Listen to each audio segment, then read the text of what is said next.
والسلام عليكم ورحمة الله وبركاته. أهلا بيكم النهاردة في درس جديد على قناة يوسف تيوب توتوريالز. في درس النهاردة إن شاء الله هنتكلم إزاي تطور من مستواك. قريت اسم الفيديو ده، تابع معايا الدرس.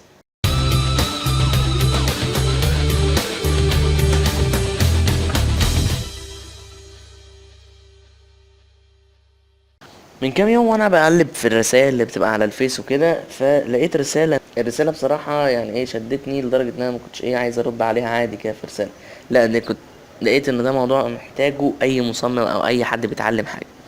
الرسالة هو كانت بتتكلم عن موضوعين: ازاي اطور من نفسي، يعني ازاي اعلي مستواي في التصميم، وازاي اعرف ان انا كده بقيت كويس، او ازاي ان انا كده اتاكد ان مستواي بقى كويس. تمام، هنمسك الحتة الاولى اللي هو السؤال الاول يعني من الموضوع كله.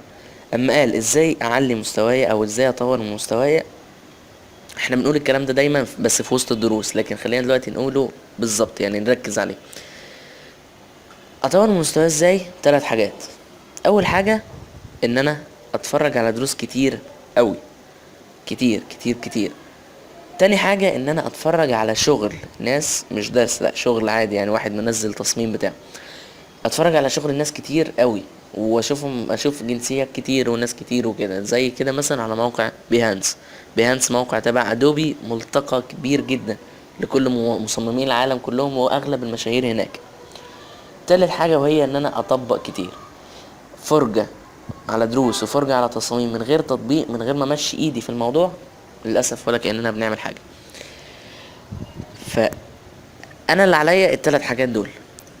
طب ايه المستفاد من اللي انا بقوله دلوقتي ده؟ اما بتفرج على دروس بعرف ازاي اعرف، يعني بعرف اكتر ازاي اتعامل مع البرنامج. مهما كنت انت متمرس قد ايه مع البرنامج، انت اصلا في حاجات كتير لسه معرفتهاش، اؤكدها لك بجد. انا لحد دلوقتي بكتشف حاجات مع انها بسيطه قوي، بس ما كنتش اعرفها لاني ما بشوفش دروس فيها الحكايه دي، ما بتستخدمش الحكايه دي.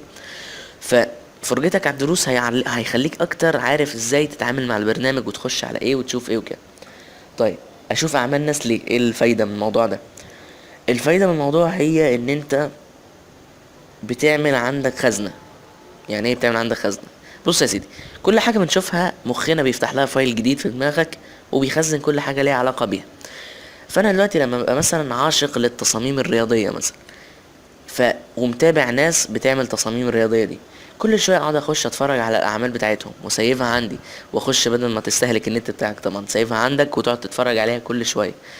انت مخك عمال ياخد افكار، يخزن افكار من غير ما انت تحس. انت مخك عمال ي... يترس افكار في دماغك، انت عمال فكره فكره فكره فكره من غير ما تاخد بالك. طول ما عينك شايفه التصميم هي عماله تخزن من غير ما انت تاخد بالك. الخطوه الثالثه اللي هي ان انا لازم اطبق على اللي انا شفته. هتطبق على درس. طبعا الدرس اللي احنا بنعمله بنحط عليه التاتش الخاص بتاعنا او البصمه بتاعتنا. طب البصمه بتاعتك دي هتجيبها منين وانت ما عندكش اي خلفيه عن الموضوع اساسا؟ يعني انت لو انت لسه واحد بادئ تصميم، هتجيب خلفيه منين للافكار؟ انت اصلا عمرك ما بدات. فهتجيب الخلفيه من الخزنه اللي انت عملتها دي. يعني انت هتعرف ازاي تتعامل مع البرنامج مع الدروس، وازاي تطور، قصدي وازاي يبقى ليك افكار في التصاميم بتاعتك عن طريق ان انت بتشوف افكار غيرك. ما بقولكش قلد، لكن مخك بتعجبه حاجه. يعني انت مثلا عجبك اللون الاخضر مع الاصفر في التصميم ده، فهتروح انت عامله في تصميم تاني. طبعا هو المصمم ما احتكرش اللون الاصفر والاخضر لنفسه، لكن انت بتعجبك طريقه بتعملها في تصميم تاني مش شبهه اصلا. فهي دي اللي اسمها تقليد الافكار، مش تقليد التصميم حرفيا. انت كده تبقى اسمك بتسرق التصميم. لكن تقليد الافكار ده اللي هو فكره بتعجبك بتعمل شبهها، مش بتعملها بالنص. تمام. السؤال التاني: ازاي اعرف ان انا كده بقى مستواي كويس؟ مش هتعرف. لا اكيد هتعرف في يوم من الايام، لكن مفيش حد فينا بيوصل لمرحله ويقول كفايه بقى انا كده اتعلمت كل حاجه، كفايه اقعد اشتغل شويه. مفيش حاجه اسمها كده. كل واحد في المرحله في حياته كلها بيفضل يتعلم لحد ما يموت. كل يوم هتفضل بتتعلم حاجه جديده. ومش في حياتك عامه، لا في التصميم بالذات. كل يوم هتتعلم حاجه، حتى وانت قاعد مع نفسك من غير دروس. ممكن توصل لمرحله ان انت فرجتك على الدروس بقت اقل شويه، لان انت بقيت مركز ان انت بقيت بتنتج افكار خاصه بيك انت. لكن هتبقى بتشوف دروس من كل فين وفين عشان انت محتاج تصحي دماغك شويه، ما تبقاش ناسي الحاجات اللي انت ما بتستخدمهاش كتير. لكن مش هتيجي كده في مرحله معينه تقول انا كده بقى مستواي حلو. لا، هتحس ان مستواك حلو ازاي؟ دي الحته بقى انا عايز اقولها لك. هتحس ان مستواك بقى حلو اما تشوف تصاميمك القديمه. هل يا ترى في فرق؟ اه، تصاميم القديمه وحشه، مش وحشه طبعا، مفيش تصميم وحش، لكن تصاميمك القديمه مش بمستوى التصاميم بتاعت دلوقتي. يبقى انت كده بتتقدم، كده تمام. تصاميمك القديمه شايفها وحاسسها احلى من التصاميم الجديده، يبقى انت كده تشتت شويه ومعرفتش تركز، وقع منك حبه حاجات فمعرفتش تستمر بنفس المنوال بتاعك.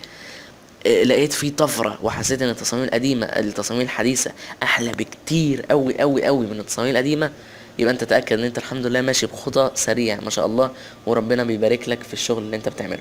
فاحب اشكر على الرسالة الجميلة اللي يعني ربنا رزقنا بفكرة الدرس دي بسببها، واتمنى فعلا اكون افدته بالموضوع ده. انا معكم يوسف محمد من قناة يوسف توتوريالز. ما تنساش اللايك والشير والسبسكرايب ان شاء الله، عشان باذن الله نوصل ل50,000 مشترك. السلام عليكم.